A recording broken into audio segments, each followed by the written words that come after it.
Hi, Manoj dream വ്ളോഗ്സിന്റെ മറ്റൊരു വീഡിയോയിലേക്ക് എല്ലാവർക്കും സ്വാഗതം. ഞാൻ ഇന്ന് പറയാൻ പോകുന്നത് പല സബ്സ്ക്രൈബേഴ്സ് നമുക്ക് കമന്റ് ചെയ്തിട്ടുണ്ടായിരുന്നു. അതായത് ചിട്ടി പിടിച്ചു കഴിഞ്ഞു വെച്ചാൽ ജാമ്യം കൊടുക്കുന്നത് എങ്ങനെയാണ്, അതായത് നമ്മൾ അടച്ച തുകയ്ക്കാണോ ജാമ്യം കൊടുക്കുന്നത്, ഇനി അടയ്ക്കാനുള്ള തുകയ്ക്കാണോ ജാമ്യം കൊടുക്കുന്നത്, ഡെപ്പോസിറ്റ് ചെയ്യണമെങ്കിൽ ജാമ്യം കൊടുക്കണോ, അങ്ങനെ ഒരുപാട് ചോദ്യങ്ങൾ നമ്മുടെ അടുത്ത് കമന്റ് രൂപത്തിൽ ചോദിച്ചിട്ടുണ്ടായിരുന്നു. അതിലെ ഒരു ചോദ്യത്തിനുള്ള ഉത്തരവാണ് ഞാൻ ഇന്ന് പറയുന്നത്. ഇതേപോലെ തന്നെ നിങ്ങൾക്ക് എന്ത് സംശയങ്ങൾ ഉണ്ടെങ്കിലും ഇതിൽ എന്ത് കാര്യം അറിയാണ്ടെങ്കിൽ നിങ്ങൾക്ക് കമന്റ് ചെയ്യാം. കമന്റ് ചെയ്യാന്നുണ്ടെങ്കിൽ ഞാൻ ഒരു വീഡിയോ ആയിട്ട് ചെയ്യും. ഇല്ലാന്നുണ്ടെങ്കിൽ നിങ്ങൾക്ക് ഞാൻ അപ്പൊ തന്നെ എല്ലാവർക്കും റിപ്ലൈ കൊടുക്കാറുണ്ട്, മറുപടി കൊടുക്കാറുണ്ട്. അങ്ങനെയും ചെയ്യാം. ഇനി വീഡിയോ ചെയ്യേണ്ട കാര്യമാണെങ്കിൽ ഞാൻ വീഡിയോ ആയിട്ട് ചെയ്യുന്നതാണ്.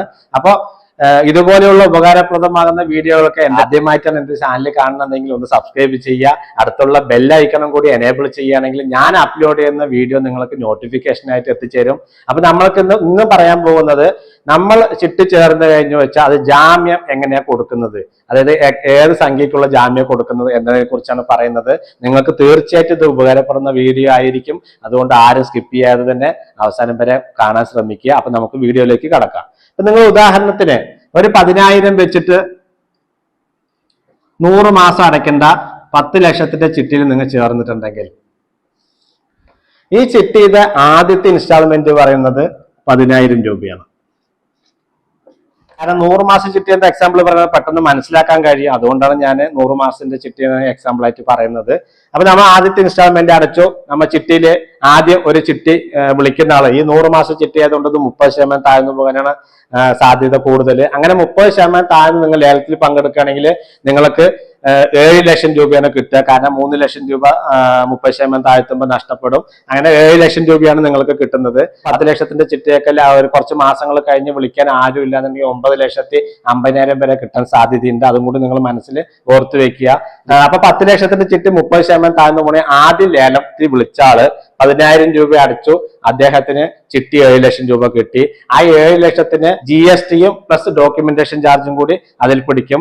അതിനുശേഷം നമ്മൾക്ക് കിട്ടുന്ന സംഖ്യ ജാമ്യം കൊടുത്ത് പേയ്മെന്റ് ചെയ്യാം. അപ്പൊ ജാമ്യം കൊടുക്കുന്ന സമയത്ത് എങ്ങനെയാ എന്നുള്ളതാണ് ഞാൻ പറയുന്നത്. അപ്പൊ നമ്മൾ ആദ്യത്തെ ഇൻസ്റ്റാൾമെന്റ് അടച്ചു, ആദ്യത്തെ ലേലത്തിൽ പങ്കെടുത്തു. സെക്കൻഡ് ഇൻസ്റ്റാൾമെന്റിലാണ് നിങ്ങൾക്ക് പേയ്മെന്റ് ചെയ്യുക. അപ്പൊ നമ്മൾ സെക്കൻഡ് ഇൻസ്റ്റാൾമെന്റും 7,500 അടയ്ക്കുന്നത്. കാരണം 30% താഴ്ന്നു പോകുന്ന സമയത്ത് നമുക്ക് 2,500 രൂപ കിഴിവ് കിട്ടും. അപ്പൊ നമ്മൾ 7,500 രൂപയാണ് അടയ്ക്കുന്നത്. എങ്കിലും KSF കണക്കാക്കുന്നത് അത് 10,000 രൂപയായിട്ട് തന്നെയാണ് കണക്കാക്കുന്നത്. അപ്പൊ 2 ഇൻസ്റ്റാൾമെന്റ് അടച്ചു. അപ്പൊ 20,000 രൂപ അടച്ചു, പേയ്മെന്റ് ചെയ്യാണ്. പേയ്മെന്റ് ചെയ്യുന്ന സമയത്ത് ബാക്കി നമ്മൾ ജാമ്യം കൊടുക്കുന്നത് 9,80,000 രൂപയ്ക്കുള്ള ജാമ്യമാണ് നമ്മൾ കൊടുക്കേണ്ടത്.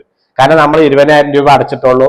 പിന്നെ ബാക്കി ഇനി അടയ്ക്കാനുള്ളത് 9,80,000 രൂപയാണ്. അപ്പൊ ആ 9,80,000 രൂപയ്ക്കുള്ള ജാമ്യമാണ് നമ്മൾ കൊടുക്കേണ്ടത്. അതേ സ്ഥാനത്ത് ഒരു 5 മാസം അല്ലെങ്കിൽ ഒരു 9 മാസം കഴിഞ്ഞിട്ടാണ് നിങ്ങൾ ചിട്ടി വിളിക്കുന്നത് എങ്കിൽ ചോദിക്കാം. അപ്പൊ 9ാമത്തെ ഇൻസ്റ്റാൾമെന്റിലാണ് നിങ്ങൾ ചിട്ടി വിളിക്കുന്നതെങ്കിൽ നിങ്ങൾ എത്ര അടച്ചു? 90,000 രൂപ അടച്ചു.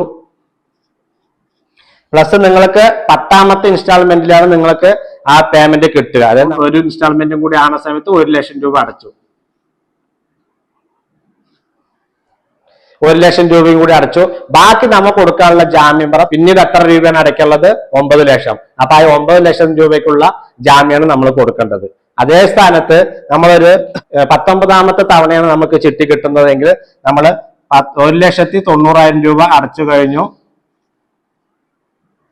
ബാക്കി നമുക്ക് 20ാമത്തെ, അതായത് നമ്മൾ ഈ മാസം ചിട്ടി പിടിച്ച് അടുത്ത മാസം നമുക്ക് പേയ്മെന്റ് ചെയ്യണം. ആ കണക്കിലാണ് ഇത് പറയുന്നത്. അപ്പൊ നമുക്ക് 20ാമത്തെ ഇൻസ്റ്റാൾമെന്റിലാണ് നമ്മൾക്ക് വന്നിട്ട് പേയ്മെന്റ് ചെയ്യുന്നത്. അപ്പൊ നമ്മൾ 10,000 കൂടി അടയ്ക്കുമ്പോൾ 2 ലക്ഷം രൂപയായി. പിന്നെ നമ്മൾ ജാമ്യമായിട്ട് കൊടുക്കേണ്ടത് എത്ര രൂപയാണ്? അപ്പൊ 8 ലക്ഷം രൂപയ്ക്കാണ് ജാമ്യം നമ്മൾ കൊടുക്കേണ്ടത്. അപ്പൊ നമ്മൾ എത്ര രൂപ അടച്ചു കഴിഞ്ഞോ പിന്നീട് എത്ര രൂപ അടയ്ക്കാനുണ്ടോ ആ സംഖ്യക്കുള്ള ജാമ്യമാണ് കൊടുക്കേണ്ടത്. അത് നിങ്ങൾ എല്ലാവരും അറിഞ്ഞു വെക്കണം.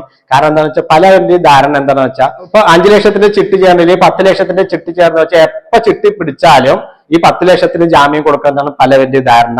കുറച്ച് ആൾക്കാർക്കൊക്കെ അറിയാം, ചിട്ടിയെ കുറിച്ച് അറിയുന്നവർ, ചിട്ടി ചേർന്നവർക്കൊക്കെ അറിയാം പിന്നീട് അടയ്ക്കാനുള്ള സംഖ്യക്ക് മാത്രമേ ജാമ്യം കൊടുക്കേണ്ടതുള്ളൂ എന്ന്. പക്ഷെ ഇത് ചേരാത്ത ആളുകൾ, ചിട്ടിയെ കുറിച്ച് അറിയാത്ത ആളുകളുടെ ധാരണ എപ്പോഴും ഈ ഫുൾ തുക, അതായത് ചിട്ടിയിലാണ് നമ്മൾ ചേരുന്ന ആ ഫുൾ തുകയ്ക്കുള്ള ജാമ്യം കൊടുക്കണം എന്നുള്ളതാണ് തെറ്റിദ്ധാരണ.